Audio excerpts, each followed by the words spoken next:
This is a good example of an English mahogany middle drawer secretaire campaign chest from the late 19th century. So let's move in a little bit closer and have a look at the attributes of this chest. So most English chests of this period were made to a standard width of 3 foot 3 inches, or about a metre in width across the front. Of course, you do get some variation in that, but that was a general sort of standard. The majority of you find are either in mahogany like this one, or teak, although they did make oak as well. And as you would expect, they split in half and the feet are removable. No handles to the side because they would go inside a packing case. And of course, flush handles, brass banding to strengthen the corners and the joints. Different makers would put brasses on in a different manner. This one is quite nice because you've got quite a lot of brass going on here at all of the intersections, which is quite a nice example. And the drawer linings on a chest like this, an English chest, are either going to be ash like this, or they're going to be oak. And there we can see the fine dovetails. If we look to the interior, we can see that you've got this rounded mould set into the drawer corner just to strengthen. That's typically English. You're not really going to see that on a colonial chest. There again, the dovetails at the front, very nicely cut.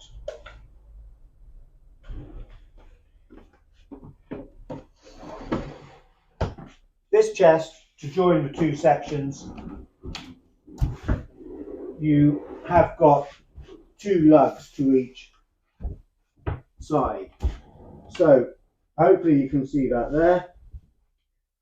1 lug, 2 lug.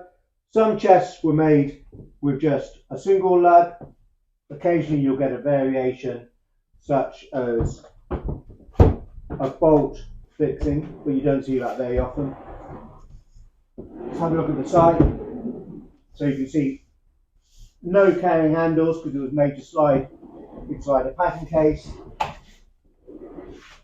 And to the back, we've got stained pine boards. That's all fairly typical of a chest from the second half of the 19th century made in England. This one has got a middle secretaire drawer. So let's open that up, and you've got 2 buttons here which you depress, and then that will pull out. And we can see that it's got a nice figured walnut veneer surrounding the leather skyver and to the drawer fronts here. Now, most such chests you're going to see with a maple veneer to the interior, or perhaps possibly a satinwood. Maple is the most common. You don't see walnut as often, although of course you do see it. And you get a variation on the combination of drawers here. Typically you'll get 1 long drawer. Sometimes you might have a gap underneath that long drawer just to be able to slide bigger papers in. Sometimes you'll get 3 short drawers, etc., etc. Sometimes you'll get more pigeonholes. Now, these short drawers are also lined in ash. Sometimes you'll get them lined in a bay mahogany or oak, of course, if the old drawers are lined in oak. And you might be able to see just in here, you have got a groove cut in to both sides. And of course, that would have been to take a fascia board, which would just drop in there and then when you're travelling, it's going to stop these drawers rattling around and coming out. This chest has got a Hobbs lock. It's the right size. It has been replaced, and it comes with a key. But a chest like this would have probably had a similar lock. Hobbs, particularly good maker, and we do see them on a number of campaign chests. So here are the buttons to release the fascia. You've got this tooled burgundy covered skiver for your working area. So that's a fairly typical English chest. What's also fairly typical on a secretaire chest like this is that this drawer, the main drawer, will have a stronger lock. It's where you keep your valuables. And it's not uncommon, really, on these campaign chests to see marks to the top here, where somebody has obviously put in a screwdriver or something to try and lever open the drawer. Either somebody up to no good looking to steal, or possibly a past owner who'd lost their keys and needed to get in there to their valuables. So that's quite common on a campaign chest, is that you'll see marks like this. Sometimes you'll also see marks to the top, wear marks. There's one such mark here, and it's always a little bit confusing as to what those marks were made by. You can really feel a little bit of an indentation there. It's not off-putting, it doesn't distract from the look of the chest, but of course you're curious as to what made it. And I think it's very likely that it was made by a little clamp which went on there, which probably had a little candlestick on it, just to give some light whilst working. Again, it's not uncommon to see marks like that on a campaign chest. So I've got some figures as to what these chests cost originally when they were made and the equivalent today. And I want to get those right, so I'm going to read them off a bit of paper that I've made some notes on. Now, a number of the English makers, especially the London makers, made chests very, very similar. And unless you can find a maker's mark, or you've studied those different makers, it's difficult to tell who might have made it. Some of the makers did things in a particular way, especially the Irish makers. Others have got attributes that we recognise, like the Army and Navy store or Hill and Millard. But many of the makers were doing things in a very standardised manner, and so it's difficult to tell without a maker's mark. Now, J.W.T. Allen advertised a chest like this in their 1855 catalogue, and they described it as a set of portable drawers, brass mounted with escritoire, secretaire drawer, Brahma lock in strong covered chests, iron clamped and painted with name. So strong iron chests, of course, with the pattern cases that the two halves would slide into with the feet removed, and those would become what they would often call a wardrobe, a secondary piece of furniture when set up with a shelf slid into it.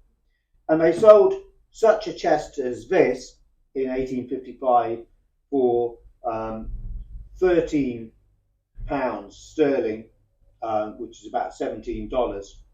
Or if you wanted two extra small drawers, so basically the drawers on the side here would be half the height, and you'd have two on each side. For the extra two small drawers, it would cost you an extra £1 back in 1855.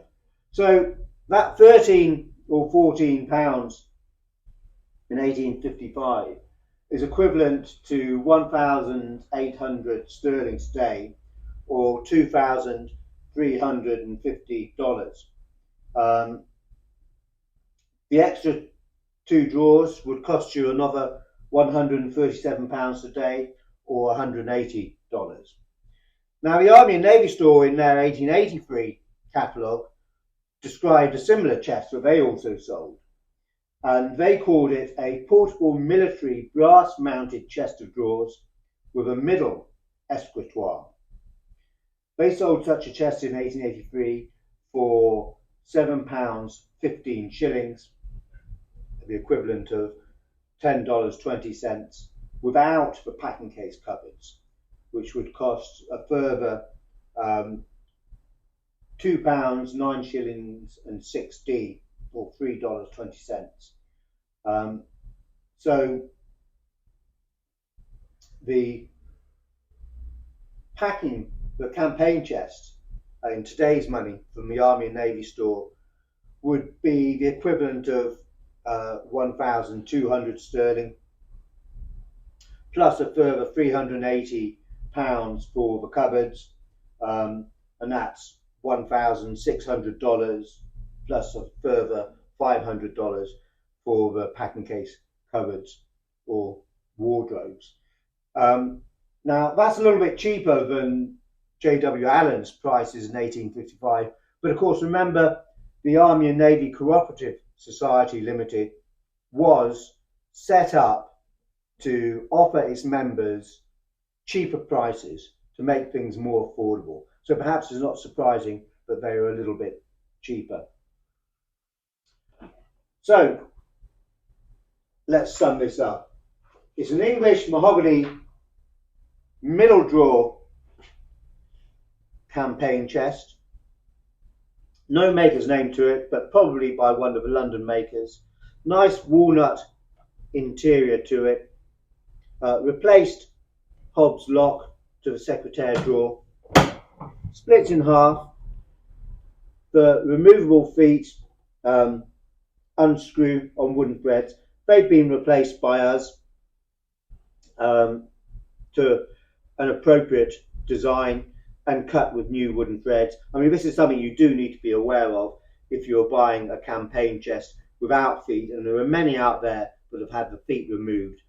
It's very difficult to get a thread cutter these days with the old style thread, which will work on the female section to the blocks to the underside of the chest. So it's not uncommon for people to take a shortcut because they can't do that and to glue the legs in, which is such a shame. But there you go. So if you are buying a chest without feet, do bear that in mind. You might have a little bit of a problem when you want to replace the feet if you don't know someone who's got the correct tools to do it. So English mahogany middle drawer secretaire chest, late 19th century. Difficult to be accurate with a date. I mean, it could be, well, let's say 1870s. The quality is very nice. The little incised cut line to give you the impression of cot beading around each drawer is a nice sign of the quality of it, as is the gilt lacquer to protect the brass, stop it deteriorating, and the steel screws.